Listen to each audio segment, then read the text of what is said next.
Les choses de la vie, la communication dans le couple.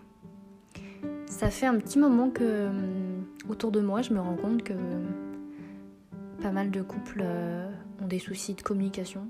Et j'avais envie d'aborder le sujet, de donner quelques conseils pour améliorer la vie à deux. Parce que la vie de tous les jours, elle est rythmée par des humeurs, par des nouvelles, qu'elles soient bonnes ou mauvaises, et apprendre à les gérer et apprendre à partager en fait son bien-être ou son mal-être, c'est important. Ça demande... Alors, je n'aime pas utiliser le mot effort parce que ça doit être naturel. Donc ça demande de l'empathie, ça demande de la bienveillance. Et même quand ça va pas, le but, en fait, c'est de se reposer aussi sur son partenaire et de se dire l'autre est là pour moi et inversement, je suis aussi là pour elle ou pour lui. Ça va dans les deux sens. Et travailler sur une meilleure communication tous les jours, eh bien, ça commence par apprendre à écouter l'autre. C'est important d'écouter l'autre, de ne pas l'interrompre. Écouter, c'est vraiment un travail sur soi, parce qu'on a tendance à vouloir dire ce qu'on pense, à donner son avis à tout bout de champ, alors qu'en fait, peut-être que l'autre n'a pas fini sa phrase, vous n'avez pas encore fini son cheminement de pensée. Et du coup, c'est important de l'écouter pleinement et de lui poser des questions. C'est-à-dire lui demander qu'est-ce qu'il a ressenti, qu'est-ce qu'il a aimé, qu'est-ce qui lui a plu, qu'est-ce qui lui a déplu. C'est vraiment s'intéresser à l'autre et être curieux et être content en fait d'en apprendre davantage. Pas de vouloir tout ramener à soi et à son petit nombril, à son propre ego. Donc si votre partenaire vous parle de sa journée, écoutez-le et posez-lui des questions, approfondissez un petit peu et ensuite vous pourrez, s'il le souhaite, demander votre avis et dans ce cas-là, vous pourrez développer un peu plus. Ce qui est important aussi, donc ce que je disais, la bienveillance, valoriser l'autre. Ça permet de créer une certaine bienveillance, un climat de bienveillance. Les paroles valorisantes. C'est quelque chose de très très important. On néglige parfois le vocabulaire qu'on utilise. Des fois on est fatigué, on est énervé et on n'utilise pas les bons mots et du coup ça a tendance à tendre à irriter en fait l'autre. Donc ce qui est bien, c'est de ne pas pointer du doigt ce qui va pas chez l'autre, de lui faire mal. En fait, c'est de les laisser venir et de se dire ok, j'ai pas envie de lui tirer les verres du nez, je vais juste m'asseoir à côté de lui ou à côté d'elle et je vais attendre, je vais lui prouver qu'en fait je suis là pour lui, pour elle et en fait je vais pas l'agacer, je vais pas l'énerver, je vais juste être là, posée à côté. Voilà. Déjà, dire je suis là. Ensuite, il faut être positif, c'est-à-dire toujours voir le verre à moitié plein, avoir ce petit côté optimiste qui permet en fait à l'autre de se sentir en sécurité, de se sentir serein et de quelque chose qui marche bien, qui fonctionne bien dans le couple justement pour ce climat de bienveillance, c'est de faire des compliments, de valoriser les actions qu'il a fait dans la journée ou dans la semaine, de souligner les efforts et les qualités, c'est d'encourager l'autre dans ses projets. C'est important d'être soutenu et d'être encouragé parce que ça permet aussi d'avoir des objectifs à deux aussi, des objectifs pour construire quelque chose. Par exemple, ça peut être dans les tâches ménagères. Merci d'avoir passé le balai, la serpillière, merci d'avoir passé l'aspirateur, d'avoir fait la vaisselle, d'avoir sorti les poubelles. C'est des petites choses anodines, mais qui allègent la charge mentale et c'est vraiment important. Ensuite, ça permet aussi à l'autre de se sentir aimé et apprécié parce que les corvées, personne n'aime faire des corvées, personne n'aime faire le ménage, à part les personnes maniaques peut-être, mais non, c'est toujours quelque chose qu'il faut féliciter, qu'il faut valoriser. Et l'autre se sent aussi aimé parce que se dire que l'autre a fait le ménage, a passé la serpillière ou a passé le balai alors que c'est pas dans ses habitudes, ça marque un effort de l'autre, ça marque justement le fait que elle le fait par plaisir. Et plus l'autre est valorisé dans ses actions, plus la confiance est grandie et plus en fait le bien-être est renforcé et chacun du coup est épanoui dans sa vie de tous les jours, dans sa vie quotidienne. Ce qui peut améliorer la communication dans le couple, c'est aussi éviter les reproches et les attaques inutiles. Ça sert à rien de faire des reproches et d'être rancunier, de dire ah oui mais t'as fait ci, t'as fait ça la dernière fois, mais en fait ça sert à rien de remuer le passé, ça sert à rien de remettre sur le tapis des choses qui n'ont rien à voir avec le sujet par exemple actuel, et c'est un moyen de défense totalement on va dire inutile et totalement malsain en fait pour la communication dans le couple. Faire des reproches et critiquer, ça ne mène à rien en fait. Il faut plutôt argumenter, mais on va dire vers le positif, parce que sinon l'attaque elle va seulement avoir pour résultat d'irriter et d'agacer l'autre.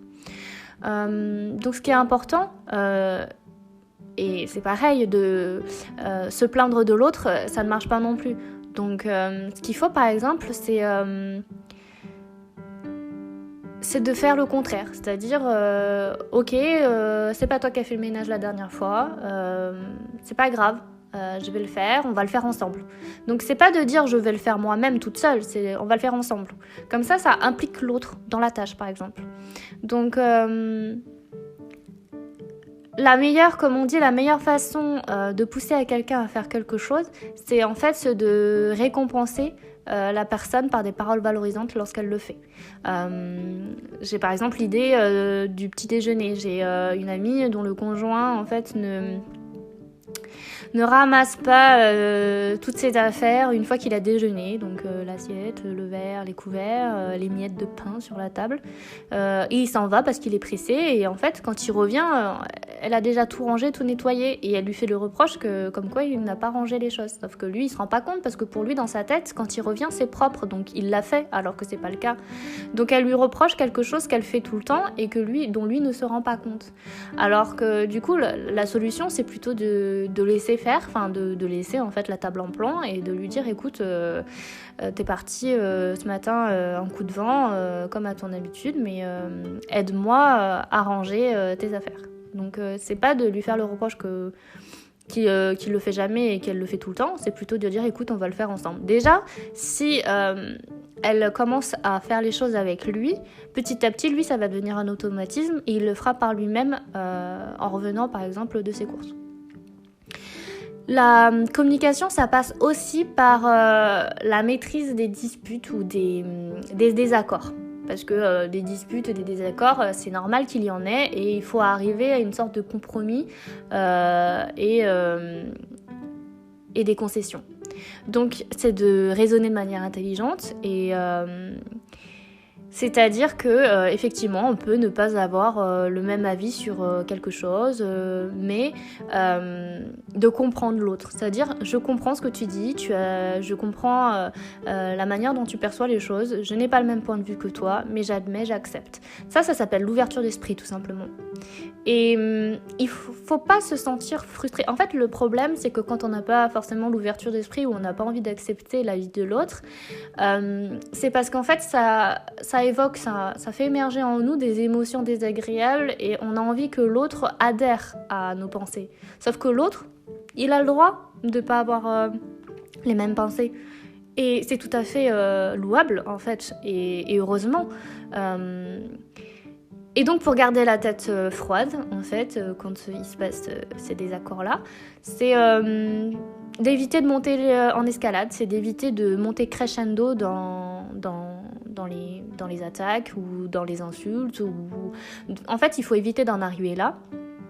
Et pour ça, il faut imaginer que son conjoint, son partenaire, c'est un ami, un collègue. C'est pas un adversaire, c'est pas votre ennemi. Votre but, c'est pas de le blesser ou de lui faire du mal. En fait, c'est votre égal. Donc, en fait, c'est de se dire, ok, on n'a pas le même avis.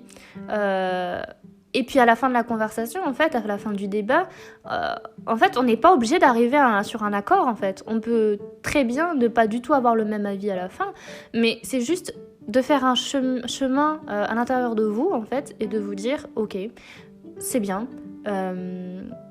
j'accepte ce qu'il dit, j'accepte ce qu'elle dit, c'est pas grave. Mais j'ai pas besoin de forcer l'autre à avoir la même idée que moi. Et c'est tout à votre mérite si vous arrivez en fait à faire cet effort, à respecter l'autre et à continuer de l'admirer malgré les divergences. Ça, c'est très très important. Ensuite, le silence. Le silence, ça permet aussi d'alimenter en fait ce qu'on appelle le désir chez l'autre, de se dire elle est un peu mystérieuse, il est un peu mystérieux, je sais pas trop ce qu'il en pense, mais j'ai pas besoin de le savoir, je m'imagine des choses. Le silence, il est aussi important que la parole. Donc, parfois, ça peut être gênant, mais il faut que ce silence, justement, devienne quelque chose de serein, quelque chose de calme, quelque chose de protecteur. Si on se comprend dans un même silence, eh bien, c'est que vous avez tout gagné, c'est que, justement, vous êtes dans la même, vibe, vous vous entendez bien. Et c'est agréable, en fait, de pouvoir rester ensemble sans avoir à dire quoi que ce soit. À pouvoir faire des activités différentes aussi. Chacun a son petit jardin, chacun a ses passions. Et c'est important que chacun puisse garder des activités à faire. Si lui préfère faire du sport et elle préfère dessiner, c'est pas grave, on n'est pas obligé de tout faire ensemble. Et justement, ça permet l'épanouissement de chacun, que chacun puisse être heureux et avoir son sentiment d'intimité.